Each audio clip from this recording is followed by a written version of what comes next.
네, 큐브의 키워드는요. 무엇을 이라는 키워드를 가지고 왔습니다.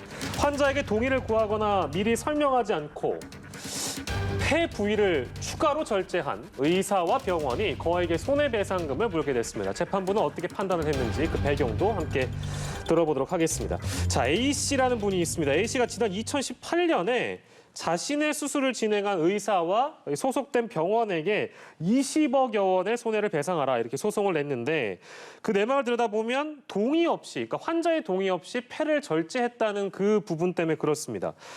평론가님, 왜 동의 없이 절제를 했다고 하나요?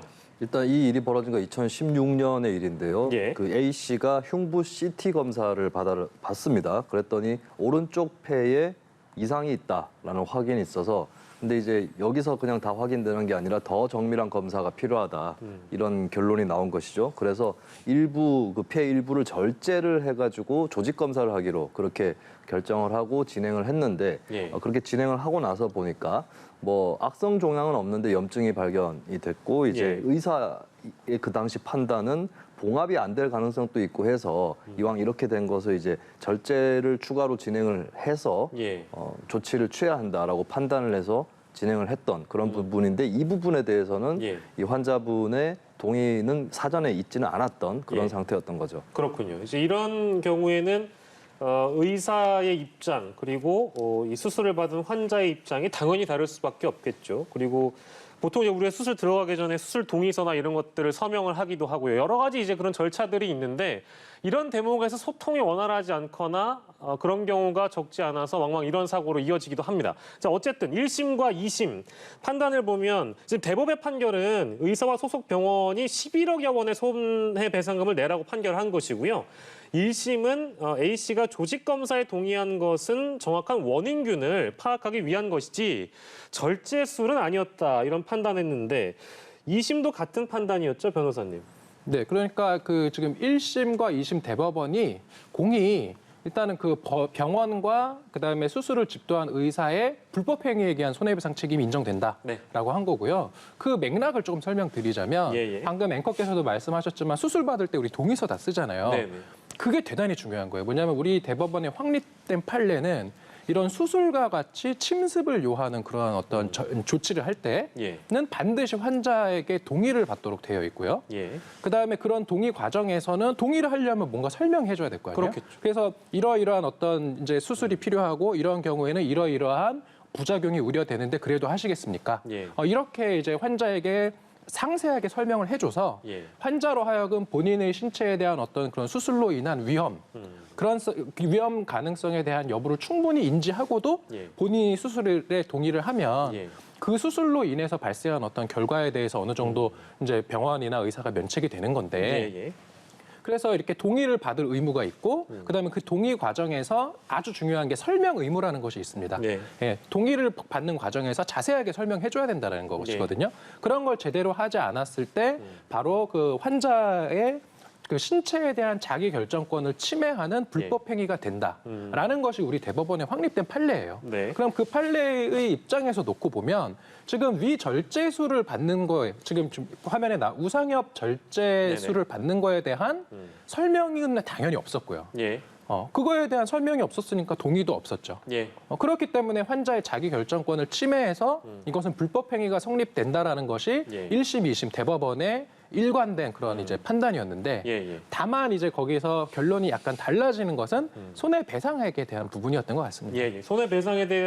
배상액에 대한 부분은 저희가 잠시 뒤에 좀 자세하게 분석해 볼 텐데, 그러니까 수술 동의서에 서명을 하실 때 설명의 의무가 병원 측에 있습니다만 제대로 해주지 않고 동의서만 받아가는 병원도 굉장히 적지 않습니다. 물론 모든 병원이 그렇다는 얘기는 아닌데요.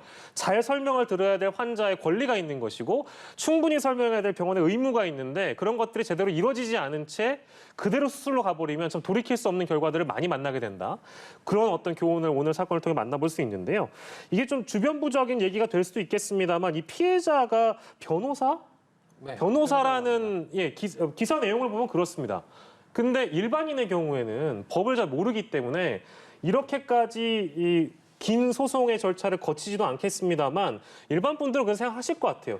변호사니까 이 정도의 결론이 난 거 아니겠는가? 법을 잘 아니까 병원이 그래도 이 정도로 긴 소송을 하긴 했습니다만 그래도 변호사니까 잘 법을 아니까 이런 결론에 다다를 수 있지 않았을까?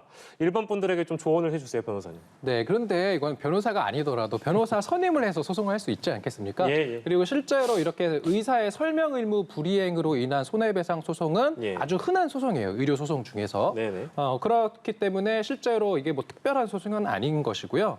지금 다만 이제 그 원고가 변호사이다 보니까 어떠한 차이가 조금 생기냐면 예. 실제로 보면은 1심에서 지금 14억 원 배상하라는 판결이 나오고 항소심과 대법원에서는 11억 원을 배상하라고 약간 감액이 됐는데 네. 그 이제 손해배상금 산정에 있어서 변호사라는 점이 약간 영향이 있었습니다. 뭐냐 하면 예. 이게 손해배상은 우리 이제 민법상 손해배상은 그 완전배상 원칙을 해서 예. 뭐냐면 실제로 이 사람이 그 불법 행위로 인해서 그 불법 행위와 인과관계가 있는 손해를 전부 배상하도록 하거든요. 예. 그러면 예를 들어서 대표적으로 손해를 이제 세 가지로 분류할 수 있는데 예. 어떤 불법 행위로 인해서 내가 쓴 돈이 있다. 그러면 그건 적극 손해라고 하고요. 예. 뭐 수술비나 치료비 이런 것들이겠죠. 예. 네. 그다음에 두 번째는 내가 이 불법 행위로 인해서 벌어들였을 수 있는 수익을 못 벌어들이는 경우가 많겠죠. 예를 들어서 지금 이 원고 같은 경우가 이제 그런 경우인데 예. 폐가 일부 절제가 돼버리면 쉽게 말하면 본인이 원래 100% 어떤 건강한 상황이라고 하면은 벌어들였을 소득이 줄어들 수 있어요. 일을 제대로 못하니까. 예. 그거를 이제 법률적으로는 장애율이라고 하는데 노동능력 상실률이라고도 하고요. 네. 이런 예를 들어서 장애율, 노동능력 상실률이 50%다. 예를 들면. 예. 그러면 그 사람이 남은 기간 동안 평생 벌어들일 수 있는 소득의 50% 정도를 예. 못 벌어들이는 그런 이제 일시 손해가 발생하는 거고 그거를 배상하라는 판결을 하는 거거든요. 예. 그러면 지금 이 사건에서는 이제 배상 책임에 있어서 예. 이 변호사가 예. 이제 60세 나아가서 변호사 같은 경우는 60대에 또 정년 퇴직을 안 하고 더 벌기도 하니까 예. 예. 70세까지 일을 한다는 것을 전제로 예. 70세까지 벌어들일 수 있는 소득의 예. 70% 상당을 배상해라. 예. 예. 이렇게 해서 그걸 계산해 보니까 14억 원이 나왔었는데 아, 지금 1심과 2심과 대법원의 그 서로 다른 어떤 배상금의 차이에 대한 설명을 해주시는 겁니다. 그렇죠. 네네. 그런데 이제 2심과 대법원에서 금액이 저렇게 바뀐 이유는 예. 예. 60세 이후에 벌어들일 수 있는 소득에 대한 판단이 좀 달라졌습니다. 예. 1심에서는 60세 이상, 60세 이후에 다시 말해서 70살 될 때까지겠죠. 예. 그 10년 동안 벌어들이는 소득을 이제 연간 지금 벌어들이고 있는 소득 월 3천만 원으로 계산을 했던 것인데 예. 항소심에서는 어떻게 봤냐면 아니 그거를 60세 이후에도 예. 지금처럼 이렇게 월 3천씩 받는다는 보장이 어디 있겠느냐. 이렇게 해서 월 3천씩 지금 받는 것을 이제 인정한 게 아니라 예. 그냥 10년 차 이상 변호사가 월 767만 원 정도 평균 벌어들이니까 예. 60세부터 70세 되도록 10년 동안에는 월 767만 원으로 변경해야 되겠다. 예. 예. 일실소득액의 어떤 기준을 변경을 해버리니까 예. 3천만 원에서 이제 767만 원으로 줄어들었잖아요. 예. 그걸 곱하기 10년을 하면 한 2억 뭐 4, 5천만 원 정도 될 거예요. 그러니까 지금 이제 14억 원 정도 배상하라는 거에서 2억 얼마를 빼면 이제 11억 얼마가 되겠죠. 예. 그래서 그 배상 금액이 좀 줄어든 것으로 보입니다. 예, 저 쭉 들어봤는데요. 네. 저희 사실 이 너무 사건 어려운데요. 준비하면서 제작진들끼리 이 계산하는 게 좀 어렵다. 네. 그래서 이제 쉬운 설명을 변호사께 미리 부탁을 드린 거고요. 충분히 시청자 여러분들께서 설명이 됐을 것 같고 혹시 김수민 평론가께서는 산수를 잘 하십니까?